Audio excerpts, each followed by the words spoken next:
Hello, everyone, and welcome to Stallions Run. Of course, I'm your host, Buck. Final, I guess you could say, game preview for the season. It's something I think we're all going to miss, and I know I am. I'm kind of sad having to do one last one before a game recap, really, to wrap up the entire season. That's going to be next week, of course, with the news of, well, guess what? The Birmingham Stallions absolutely went in and destroyed the New Orleans Breakers, besides for a bit in the fourth, but they absolutely went in and dominated New Orleans. That was insane.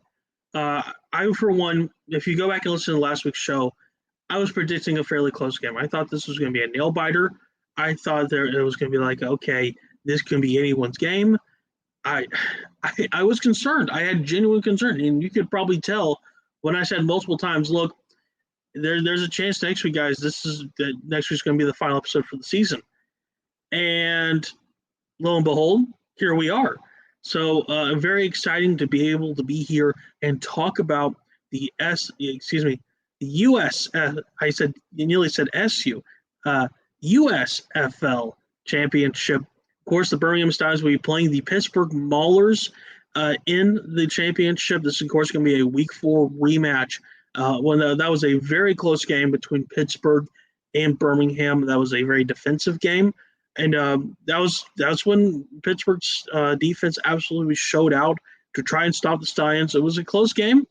The Maulers nearly got that W, but still, the Birmingham Stallions were able to go in and win that game again, fairly close. And there was a lot of criticism afterwards, especially with how the offense played. But it's been we're entering, let's see, 8 weeks since then. And things have changed. That Pittsburgh team, not exactly a lot, but their defense, they're still great. But let's go on New Orleans first.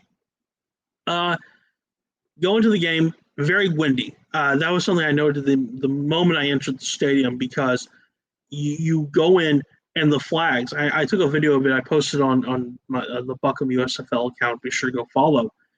And you could see the flags, on the goalposts literally moving, and I'm talking like this. And it was kind of crazy to see. Okay, these flags that are normally facing the ground are absolutely facing a 90-degree angle, and the wind's going to play a factor. And then the coin toss happens. New Orleans elects to receive instead of defer. That was like, oh, wow, okay, that's an interesting choice. And, of course, New Orleans elects to, go southward, which was also odd to me. I feel like in some cases, I feel like New Orleans, that was kind of the moments where things were kind of like, okay, what's going on here? You're electing to receive, not defer, especially in a case where probably deferring would have been the better option in the long run. You're going kind of the opposite way, where again, maybe a New Orleans kicker, maybe they felt like it was best to go ahead and hold off with the wind, maybe force Aubrey to go in and face with the ball with him instead of against him, which, as we saw with that first Stallions touchdown, absolutely went against his favor with that wide left. And, we saw how that kind of affected kicking a little bit. But otherwise, besides natural factors, when it came to this game, New Orleans just didn't show up.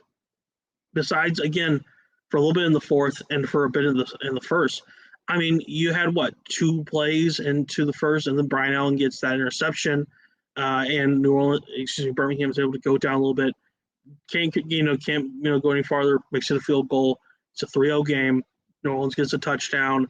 Birmingham gets the touchdown with the missed kick, and then it feels like the rest is history from there. I mean, it's kind of crazy with how that game went, because everyone was expecting, okay, we're going to have a close game.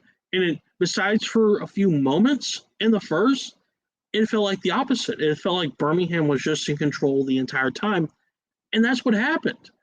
So I guess we're just kind of at a point where you're having to look at things and say, was the New Orleans, Week 3 win a fluke almost?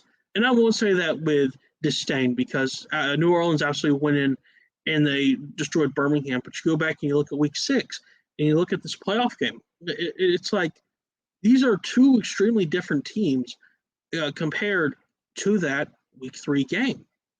So I guess to kind of wrap things up, I give a summary of this playoff game. One, absolutely, Birmingham is probably the best team going into the championship. I don't think there's anything denying that.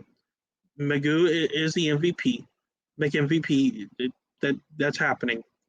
And New Orleans, it feels like when they were high, but the lows they got really low, and especially this Sunday, they just had a really really low moment, and there's no other way to describe that.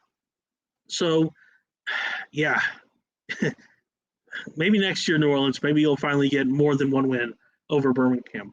But now let's talk about the championship. So Pittsburgh wins a thriller Saturday night against Michigan to go and be able to have the chance to fight for the championship. It will be in Canton. So New Orleans, excuse me, I still have New Orleans in my brain. But Pittsburgh will be playing, and technically their home stadium, so that is going to be kind of home advantage. However, it has been stated that Birmingham will be the home team for this because of they decided last year. Again, North is going to be the first home designated team. It's now the South this year. It's going to alternate. So we're going to have that kind of, playing some factors, coin toss and stuff like that. But now we're kind of starting to look at, okay, week 4 for Birmingham, especially against that Pittsburgh game, because that you're going to be going back and looking at that film, talking about what's going to happen. For me, I feel like this is almost, I don't know how to describe it. I nearly said tale two teams, but at the same time, it's not. It feels like for Birmingham, this is a team that the same, character qualities are there, but it's now amped up to 11. And for Pittsburgh, it feels like things are the same.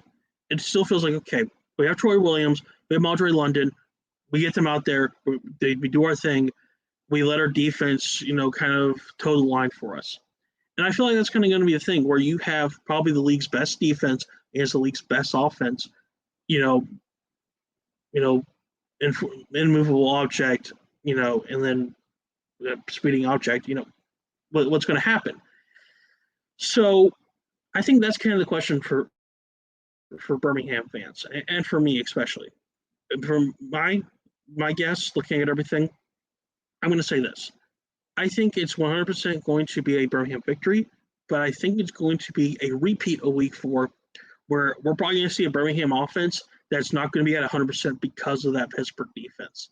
Pittsburgh's defense is absolutely going to cause problems. They're going to try to crush the pocket when it comes to Magoo. They're going to make sure that he's stuck in one area. That's exactly what's going to happen. They're going to make sure Magoo is stuck in the pocket. He can't move out to the left, to the right, to the center, as John DeFilippo was saying in the press conference after this playoff game. Magoo's movement is absolutely key to what he can do. He's able to somehow, let's say I need to run to the left a little bit, and then I can make this throw, and we can get a first down or more. And it's just like, that's what Pittsburgh's defense is exactly going to do. I'm sure, apparently Jaron Horton watches these, by the way. So hi, Jaron, if you're watching. But that's probably what you're going to have your defense do, is just try to crush the pocket so that you're able to keep Magoo locked into one single area. And I'm sure what Magoo's going to be doing, I'm sure he's already doing this, given it's Tuesday when I'm recording. He's probably looking at film and saying, okay, what can I expect from this Pittsburgh defense where they're going to try to stop me, and how can I get around that? Where can I find a hole? Who's going to be a little more slow than everyone else, or I can maybe slip past? And that's going to be kind of, I think, the main thing for this game. It's going to be basically who can outsmart the other team. And I'm not saying either team's a one-trick pony, because that's absolutely untrue. Birmingham has a weird thing when it comes to rushing where you either have CJ Marble or Ricky Pearson Jr. Absolutely able to turn on the Jets. Again, it depends on who it is.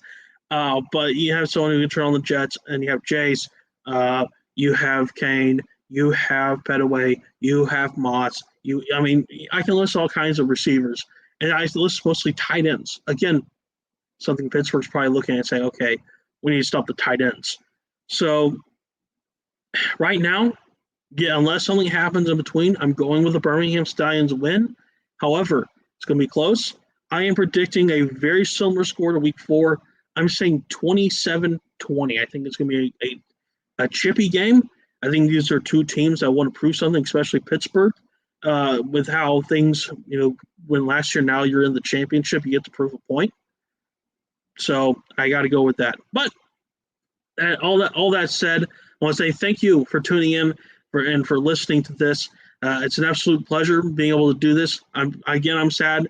It's the final regular season, game preview, and it's going to be a fun Saturday night, to say at least, with what's happening again in Canton, Ohio. Until then, I'm Buck. I'll see you next week for a game recap, and it could be happy, could be sad, who knows. But until then, stay safe and enjoy the game.